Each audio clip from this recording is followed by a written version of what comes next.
Hey Rosebuds, it's your host Nairi Rose, and we are back with another episode. Um, this is my first video of 2026, so if you celebrate the new year, happy new year to you. Technically, I think the new year starts in spring, March time, so that's when I typically get amped up about the new year. But truly, since it's become January, I feel like there has been a reset. Since it's become 2026, I do feel like starting January, there has been a reset of some sort. Energy feels different, people feel different, awareness feels different. And being that this is episode 5 and it's about hidden growth and the progress that you can't see, it's important to talk about true new year resolutions and just what that looks like. We all create lists and we all have our ideas of what is a true resolution. And so the reason why I feel like in the spring, that's when New Year starts for me, is just because the sun starts to heat things up and you start to see the flowers start to bloom again. But again, we're talking about roses here. And so our core symbolism for today's episode is beneath the soil, new buds begin forming, even in the coldest days. That is so important to know because sometimes when we have these resolutions, we have these big dreams, we have these big goals. And I know, speaking for myself, I've quit on some of those goals. I haven't fully achieved some of the bigger goals that I've set aside for myself, just because I did not realize or I wasn't cognizant of the progress. Sometimes we look for immediate results. We want to see our results right then and right there.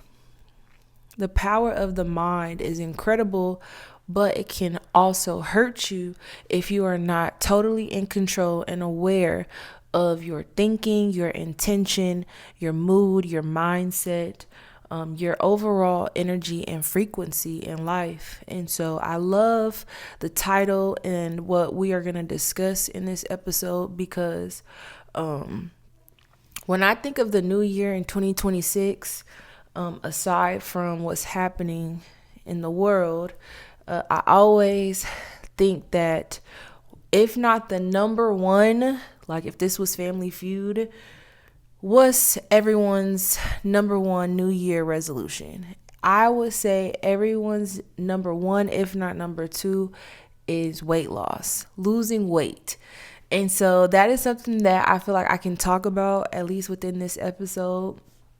Not too deeply because I am not a medical professional. I did take some classes and some courses, so I do know some terminology and I'll speak to certain things. But, whatever your goals are, let them be your goals. Do not be easily influenced. Take in what you need, and whatever you don't, discard at your own risk. So, hidden growth, especially when it comes to weight loss, it's one of those things where sometimes we don't even see how we change, especially our bodies over time. When you're present in the moment, sometimes you're present and you're doing things and you're handling your day to day, and we always think about our past. Some people get stuck in their past, but I feel like the future is so vague, it becomes scary. And so you might say, well, in 5 years, I'm going to be this person, or in a month, I'm going to be this person because this opportunity is coming. But when we go through our obstacles and challenges, a lot of people don't have the knowledge or the skill set to balance life while also balancing food. Granted, I've been seeing so much on my algorithm about food, and food poisoning. I know that in my teenage days in school, we had documentaries like Food Inc. and Super Size Me, and we had these books that really opened up the door for these conversations about food and how food can be so damaging to our bodies. But when you are going through your day to day, you're going to your 9 to 5, you're a student at school, and you're technically in survival mode. Some people can balance that while others struggle with things like emotional eating. Something that I'm hearing a lot more, which I had no knowledge of. It's only been like 5 years since I've known about body dysmorphia. So many people struggle with body dysmorphia, and I consider myself to be a bigger person, a curvier person. So because of that, everybody to me looks smaller or skinnier. And I say air quotes because some people get offended with being called skinny, which I also found out. So I do not mean to trigger anyone when I use these words. Nonetheless, for someone like me, body dysmorphia totally damages the mind and it causes setbacks. So shout out to all the people who have ever attained a goal and held on to that goal and was able to see the fruits of their labor. And also shout out to the people who attempted to finish a goal and we just fell off. It's okay to fall off. It's okay to struggle and have setbacks. But at what point do we take accountability for all of the times we set ourselves back? Because it gets to a point where you fall back on a goal and you keep falling back, and then so much time has passed on. So with that being said, when it says beneath the soil, new buds begin forming, even in the coldest days, that alone tells you that growth does not stop. Even when you stop and you become stagnant, there are still things that are happening. And as someone who grew up seemingly healthy and not being aware of how poisonous food could be to my body, not knowing my body's chemistry and just taking on diets because that was how I was raised. I was raised to where you needed to eat all the time. You needed to have breakfast. You needed to have snacks in between. You needed to have lunch. You needed to have dinner and maybe a snack app. It was just a lot. And so you're a consumer of food, and that can trickle into other things. But I just want to stay focused. When you're consuming these foods, you're not reading the ingredients, and you're in high school, and I know at least at my high school, they have snack bars and snack shops. Now some of these schools have like actual fast food restaurants in them, but you're just survival mode. You're going through your life, you're going through what you're going through, and you're just consuming foods, especially if you don't have the privilege of having a family that's fortunate. You don't have a parent that can pack lunches for you. And even sometimes when they do pack lunches, those lunches might not be healthy. So we've come so far, and we've realized so many mistakes have been made with our eating habits. And we also need to give ourselves a lot of grace because a lot of things are coming out about the food industry.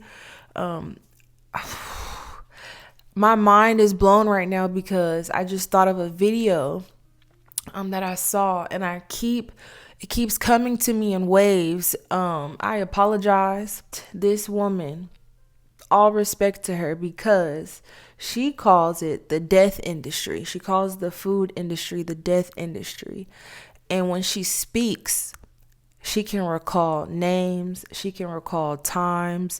Her mind is so clear, her skin is so smooth, and she attributes it mostly to her diet and her routine. And really, before you can say to yourself, especially if you identify as someone overweight, you have to instill a routine, a consistency in your life before you can say, I want to be 80 pounds less, or I want to be 100 pounds less, or I want to lose 20 pounds even. You have to have that discipline for sure, but did you plan out what your future is going to look like? Did you plan out or have a SMART goal for what it is that you're trying to embody, especially with your body? I grew up not as a petite young lady, but I felt like I was taller than everybody and muscular for sure. I ran track, I played tennis, I played soccer, I did sports, and sometimes I'm starting to even think now, like, do sports damage our bodies at a young age? All of that exertion. But I did these things and I consider myself a fit girl. I didn't struggle with being overweight until I went to college and experienced like college a little bit. And then I started having children. And that's when I started putting on a lot of weight, eating, emotional eating, comfort eating. Even when I was quote unquote fit as a young girl, I still know that I ate and I overate. Sometimes in families, there's a culture of you need to finish your plate. And there was another young lady who I saw on Instagram, and she said that what if you don't have to finish your plate? What if it's okay to be full and just say that you're full and you put your food to the side?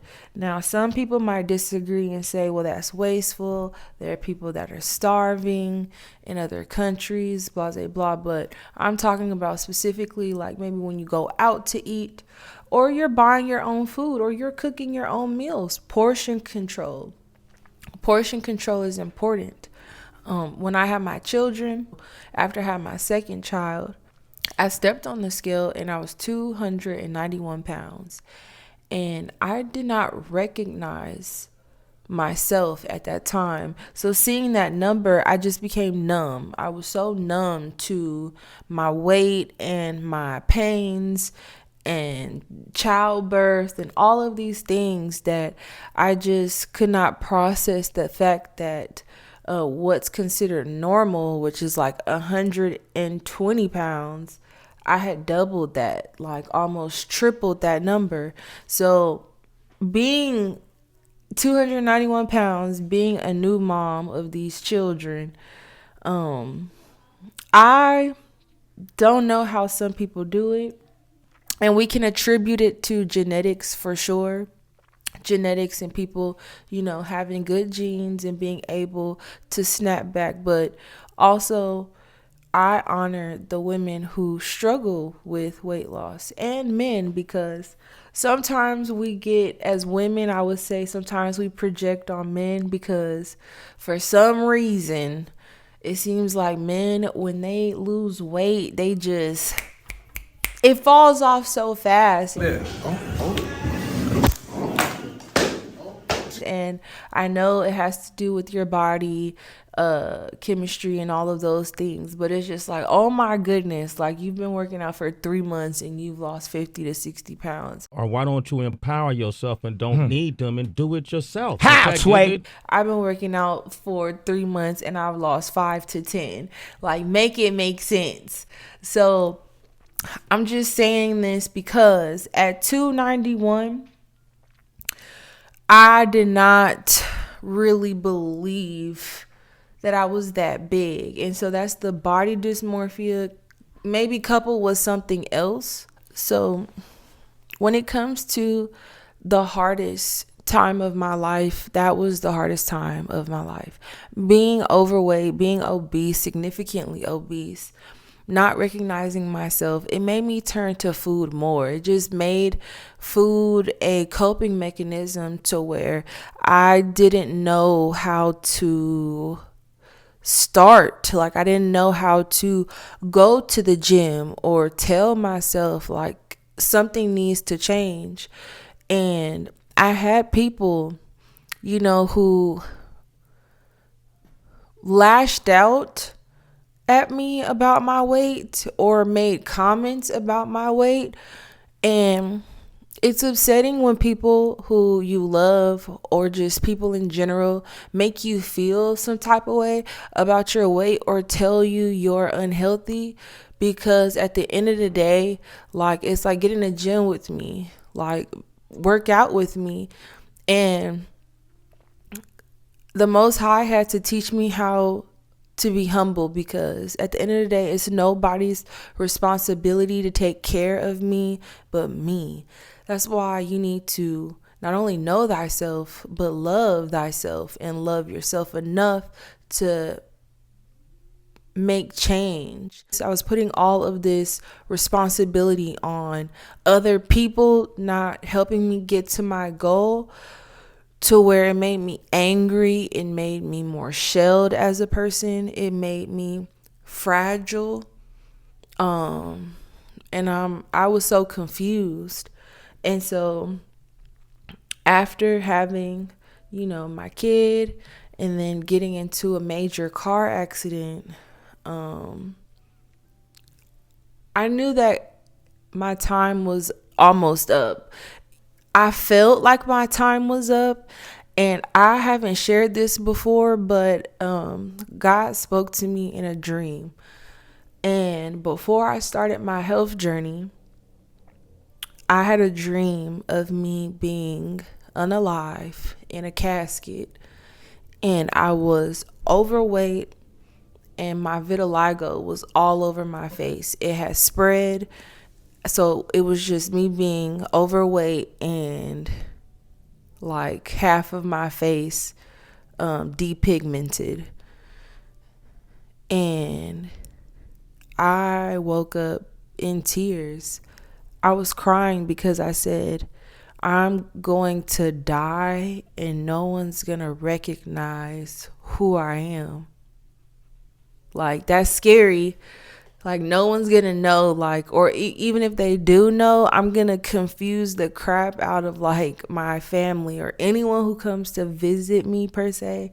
If anyone was to show up, like, even with my own family, I'm just like, why would I do that?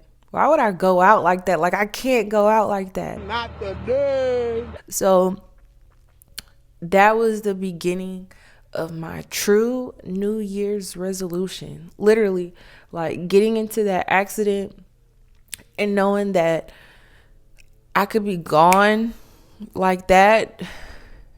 There was too much chaos brewing to where I was like, something needs to change. So I'm grateful for all the people that along the way helped me. I'm still on my journey.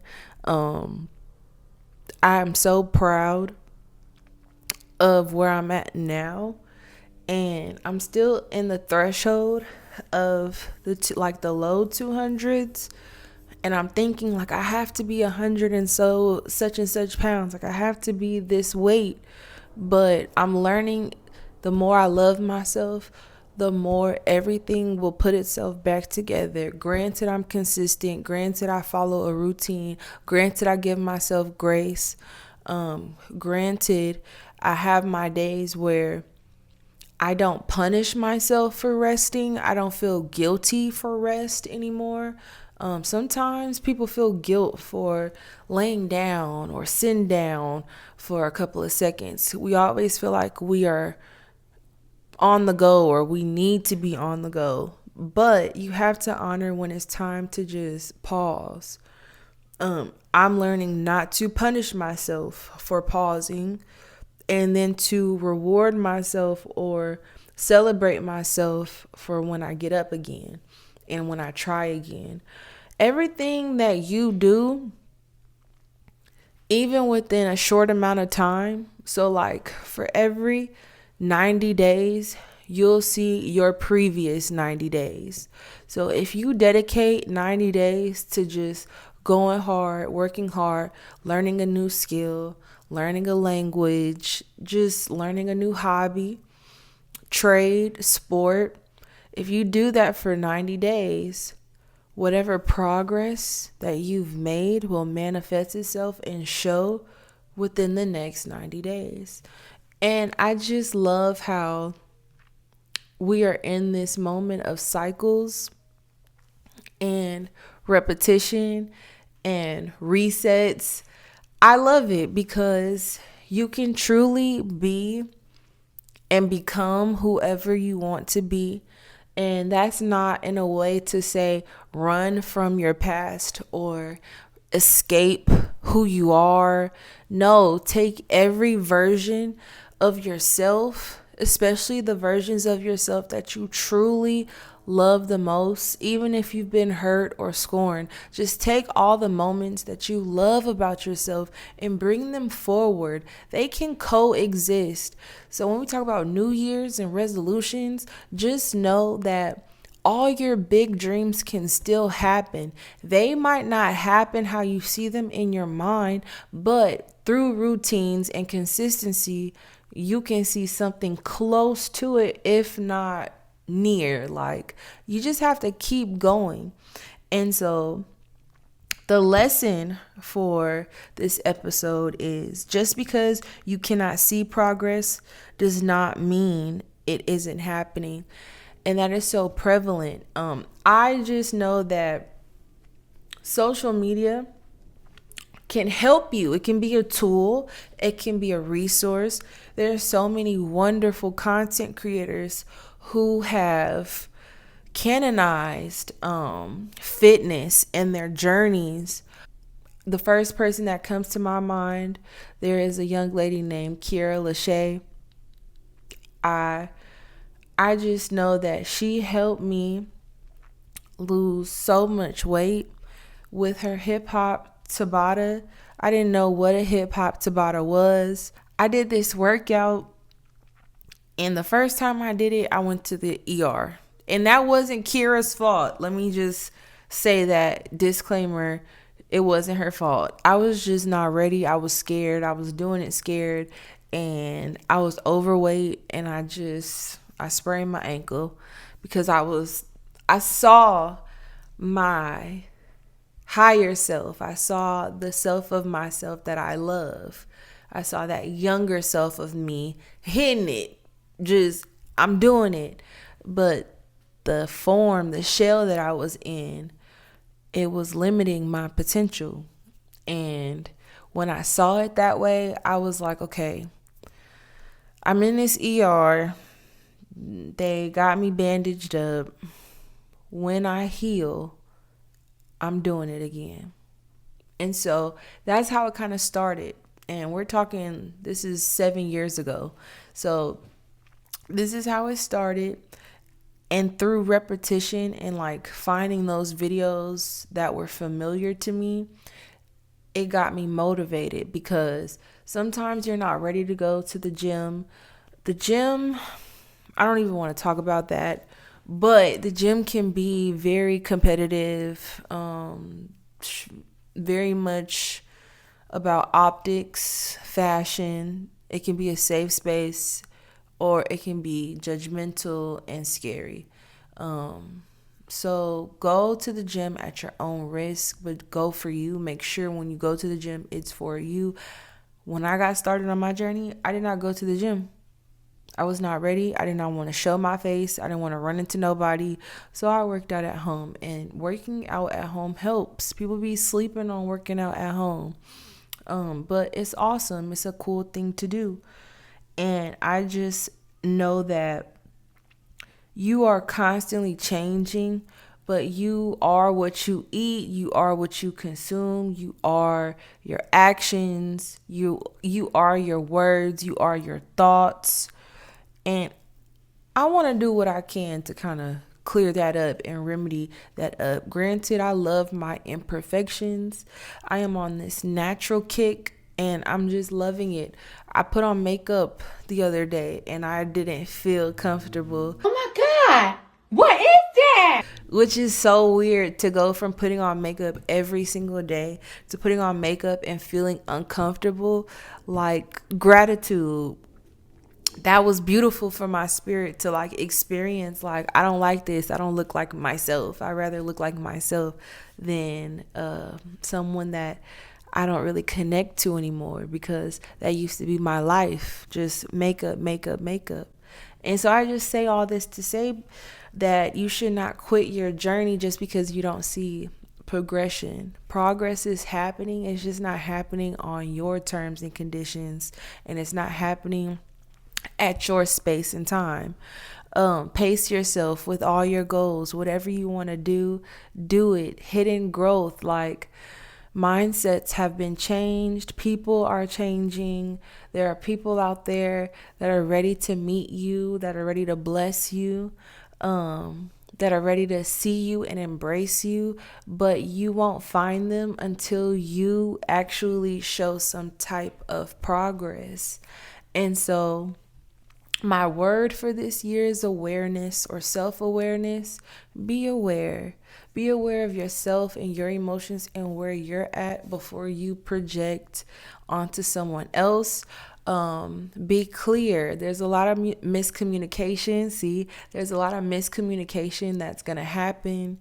You might trip up on your words, but it's okay. Like, it's okay, because you are coming into a new version of yourself. And with that, you might stifle your resolutions or your goals, just because you're like, I can't see, how this is going to work out. I can't see this new opportunity. I can't see this new house. I can't see this new apartment. I can't see this new job. I can't see this new potential. But you don't have to see it. You have to have faith. You have to have faith. And you have to have hard work. And those two can coexist together. Faith is so important, because faith is not only restoration, but it's you challenging yourself within the mind. It's you putting your trust in the Most High. It's you saying, even though I'm uncomfortable, I will be all right. And that's all you can do, because in solitude and in isolation, you have to carry yourself, but it is uncomfortable, especially when you feel alone, when you feel like I'm by myself and I want all of these people to help me. I want all of these people to get me to the next level. But what if they can't? What if God is not allowing them to, because the Most High needs to see you do the work first? Like, okay, I'll match you, but where are you going to meet me? Where are you going to come with it? Like, you have to come with it, and you have to come hard. And so I just want to close with this scripture. And you probably have heard this scripture, but of course, for we walk by faith, not by sight. 2 Corinthians chapter 5, verse 7. And you hear it, it may sound cliche, but sometimes what you see can be an illusion. Is maybe not what you think it is. There may be something going on behind the scenes that you're unaware of, But if you hold on to your faith and you hold on to your discernment and you keep moving forward, your resolutions can come true. Your resolutions are there in place because it's your soul telling you what you need to do to just grow, to keep growing. We're talking about roses, growth, seeing things that aren't really there, but it's happening. It's the progress that you can't see yet, but you're making progress. I've made so much progress. I thank the Most High daily for the progress that I've made. And I'm so grateful and I have so much gratitude because I'm learning. And because I'm learning, I'm way more forgiving. The anger that I carried, the shame, the guilt that I carried when I was overweight, I didn't need to carry all of that at that. I mean, I'm glad that I carried it, but I didn't need to. That's self-harm. And it is not helpful to hurt yourself or harm yourself when there's so many people that love you truly. You don't have to see or hear people tell you that they love you, because you should know, because you love yourself. The more you love yourself, the more love will surround you. And love is not always sweet. Love is not always kind. Sometimes love is you standing up for yourself. Love is setting boundaries, the hard ones. Love is saying no. Love is not being mean. We are not being mean to people, but we are being assertive. We are affirming ourselves in our power and standing on it like times 10, because I got on the internet the other day and I saw a video and it was so disrespectful. In my opinion, it was disrespectful because we're talking about resolutions and goals and weight loss, and it was a whole compilation of women telling other women how they shouldn't be fat and having kids is no excuse, and how it's kind of like it's always like a us versus them, and the rhetoric, it can get to be annoying. But like, I was watching it and at first I was like, yeah, like they're right, you shouldn't be fat, you shouldn't be this, you shouldn't be overweight. But I'm like, no, this is not actually okay. People's bodies change, and regardless if you choose to have children or not have children, you don't have to have kids to gain weight. And even if you do have kids and gain weight, you should not be shamed for that. I don't know where the culture of shaming people for being overweight came from, especially if there's no empathy for how that weight got there. And people are truly and genuinely healing, but we really have to hone in on not judging a book by its cover. I've seen people smaller than me not be able to keep up with me, if that makes sense. So when people are out here projecting and spewing hate and saying you should look like this and not that, be careful not to follow trends. Be who you are.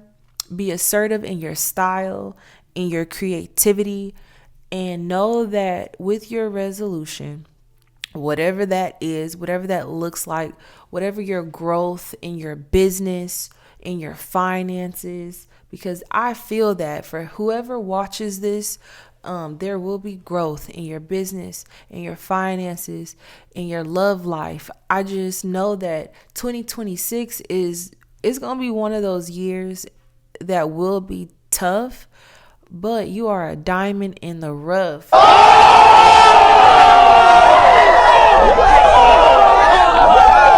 But yes, do what you need to do and be true to who you are. Do not give up.